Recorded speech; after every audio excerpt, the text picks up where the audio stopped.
talented, of every artistically talented young man or woman. But look what happened.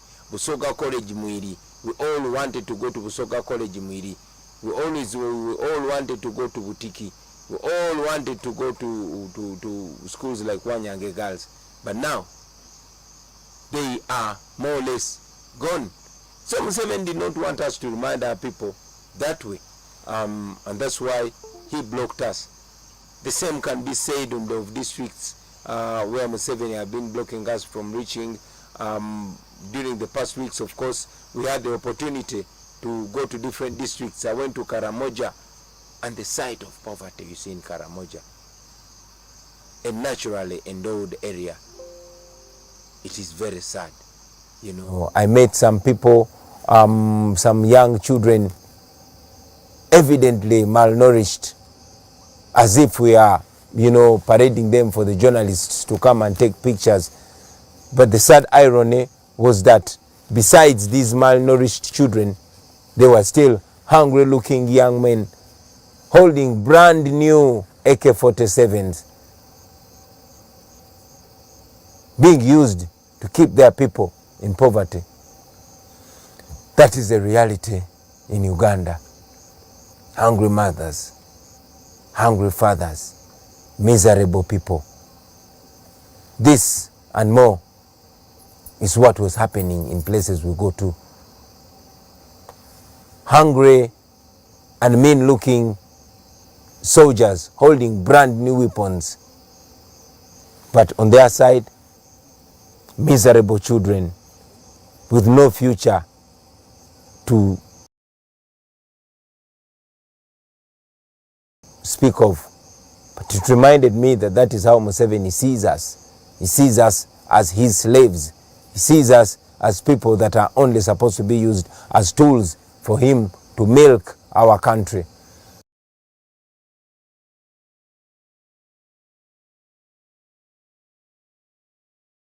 The people of Uganda will recall that in his inaugural speech in 1986, President Museveni branded leaders like himself today as, you know, a pathetic spectacle. He said in 1986, and I quote, he said, "The Honorable Excellency, who is going to the United Nations, is doing this because he knows he has no way. He has to use violence now. We are here, but we are mourning the death of more than 50 recorded young men and women, innocent citizens. Many of them were going about their business and they were shot dead. Many of them were only speaking out against injustice. He sentenced them to death because he believes that by threatening anybody that dares to speak out, he will be silencing us." I also saw the Minister of Security, General Eri Tumwine, confirming that indeed their police has the power to execute any citizen. We condemn that, and we continue to tell him that the people of Uganda will be free. Of course, Museveni did not want me to go to Masaka or Chiruhura or Rukunjiri or Ntungamo because he's scared. He does not want people to show support. He has always been claiming that our support is only in the central region, only in urban areas. But I'm sure the truth was clear for everybody to see that indeed the people of Uganda from all corners, from north to the south, from the west to the east, all of them are yearning for change. All of them are ripe for change. You all notice that they've tried as much as possible to brand us as violent. And as I always reiterate to our comrades in the struggle, that we are non-violent and we don't intend to use violence whatsoever to achieve our desired goal. We don't believe in violence. We know the regime is trying as much as possible to brand us violent so they can, respond to us with violence. And sadly, these people that are being used to make violence to innocent citizens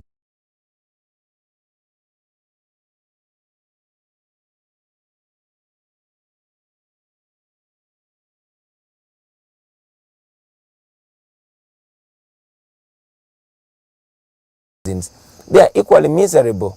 I met an elderly man in Nebi who has been a police officer for a long time. He struggled as much as possible, selling even the land that his parents left to him to take his son through school. He has a son who wants to be a police officer. Of course, he studied economics, but after 4 years of graduation, he has not found a job. But this man, all through his career, all through the 40 years of him serving in police, he has been promoted only once. He has lived to witness the sons and daughters of those who are well known fly through the ranks past him. But now his son wants to join the police. Yes, after his bachelor's degree, he has not gotten a job.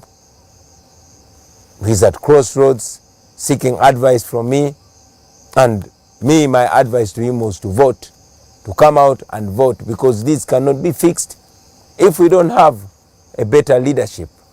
This cannot be fixed if we don't have a leadership that considers, merit while promoting the men and women in uniform. Of course, so many other people that I met, the young nurses, there's even a nurse that was, fired for interpreting for me when I went to, where is this before? To Nebi.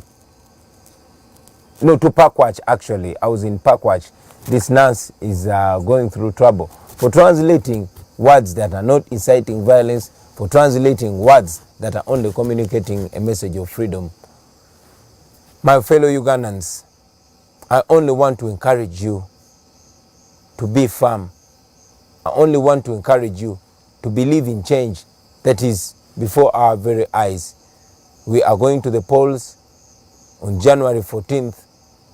Although Museveni and his people are trying as much as possible to stamp it in our minds that we don't have a right to change our fortunes through a vote, although they've unleashed brute force trying to communicate to us that even when we vote him out, he has the capacity to rig the election.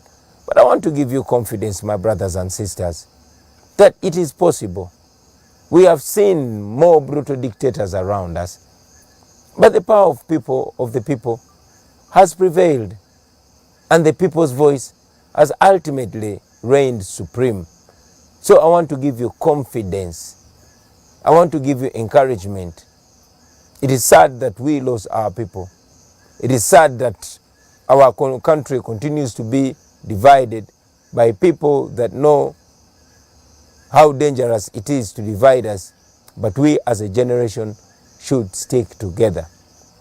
We as a people should remember that we are stronger together and we are more united than divided. All through history, these dictators, they unleash brute force. They use young men and women to brutalize their fellow citizens, but when it's time for them to go, they run away alone. I want to send a message to our brothers and sisters in uniform, those in police, those in the military, those in prisons, and all security agencies. Friends, do not be misled by these men and women whose future is already behind them. Please don't be misled. I want you to remember that you are living in a generation where everything is on camera. And I'm sure you've seen in the past that at the end of the day, each officer that abuses the rights and freedoms of the people ultimately answers individually. We know many of you are good citizens. We know many of you are good officers. I've interacted with many of you, and indeed you have communicated to me that you don't like the orders that you are being given. So I appeal to you to stick by what you are trained. You are not trained to brutalize Ugandans. For you, the police officers, you are trained to protect life and property of the citizens. You are trained to keep law and order. You are officers of the law. For the soldiers, the military men and women, you are trained to protect Uganda and its sovereignty. Your enemies are not the Ugandans. So don't be used. We know also that the regime decided to use some bandits, like historically it's known that the regime has used bandits, or they have been bandits themselves in the past. So they've decided to use some armed hooligans who show up on our streets without uniform, but wielding dangerous guns, AK-47 and others, shooting and murdering unarmed civilians. I want to remind you, friends, that there will be a time of answering questions. So whatever you do, remember that one day you're going to answer. Now, to President Museveni and his anger zone. You have spoken the way I'm speaking in the past. Only that, very disappointingly, you don't want to be reminded of your words. Mr. President, all we are saying is be a man of your word. It is you, the elders, that teach us to keep our word. You say if you're a man, you keep your word. So all we're asking of you, Mr. President, is keep your word. Be a man of your word. You said Africa's problem, and Uganda in particular, are the leaders that overstay in power. You one time said a fundamental change had come to Uganda. You one time said you will not preside over a government where people are killed and you don't know the killer. You one time said that you went to the bush because Obote killed your people, because Amin killed your people. These are the same reasons that you gave for picking up guns and convincing young men and women of that time, our age of that time and even younger, to join you in what you called a liberation struggle. But here we are, 40 years later, you are killing our mothers, you are killing our fathers, you are killing a population who are supposed to be your grandchildren. You are presiding over a regime that are in your book by you and your team called Mission to Freedom. The words that are in your book called Sowing the Mustard Seed. The words that are in your book, What is Africa's Problem? I continue to remind you, Mr. President, that we are not going to give up, sir. We are not going to give up because the law is on our side. We are not going to give up because the people of Uganda are on the side of the truth. The same truth that you are stopping us from telling the people. You said you were fighting to return democracy. Let democracy prevail. Be a real soldier. If you're a real soldier, respect the rights of the people.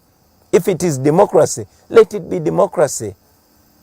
Respect fair play.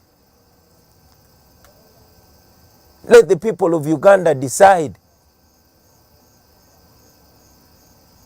I know many of you fellow Ugandans have asked us what we shall do to President Museveni after we defeat him.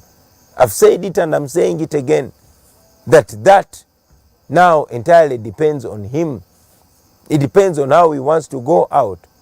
If he respects the voices of the people of Uganda, we would be happy to respect him, to retire him with dignity, and of course to have him as a resident former president who can even guide. But if he decides to go the Gaddafi line, to go the Bashir line, to go the Mugabe line, that still depends entirely on him. So finally, to the people of Uganda, I want to remind you that this is not only about a certain section of people. It's not only about young people. And yes, it's not only about elders. It's about all of us. This is about all of us. Bad roads will not ask what tribe you are or what religion you are or where your family is before they kill you in an accident. A badly governed country will not, discriminate. Some of you have seen young ladies that were not political at all. Some of them did not even know they are slaves in their own country, going about their usual business, murdered. A young lady who was carrying food to a customer, murdered. We saw even a university lecturer murdered. So we are all in danger until none of us is in danger. It is important that we all play our part.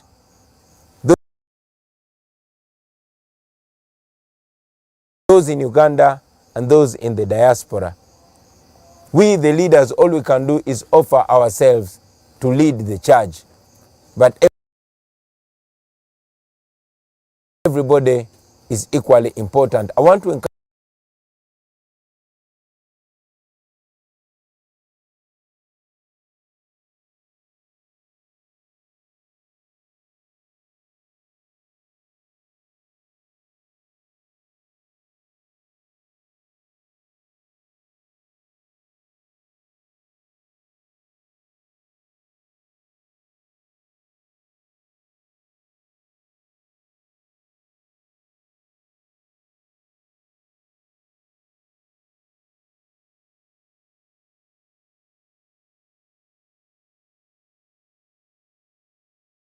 encourage all of you, brothers and sisters, to encourage those that you can reach to come out in large numbers and vote. I repeat, come out in large numbers and vote. This is a protest vote. This is a revolutionary election.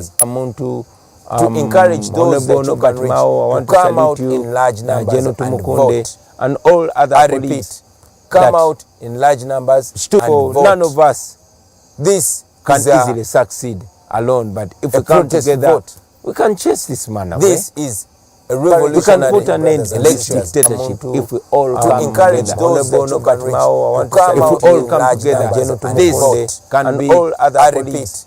Come out in life-changing opportunity for the people of Uganda. Can easily succeed. I've said it before and I say it again. The people of Uganda are already united. This is upon us. We can put an end, and I'm really, really encouraged by the constant gesture. If we all come together, this can be. We have the opportunity, a life-changing opportunity to maximize the people of Uganda. Museveni and his regime, and I say it again, the people of Uganda are already united. This is upon us, and I'm really, really encouraged for tuning in the constant and listening to me. I want to inform the people we have Chenjojo, Chegegwa, Fotpoto, and we shall be with you tomorrow, and his regime and all areas that Uganda are already united. Is upon us, and I'm really, really encouraged for tuning in.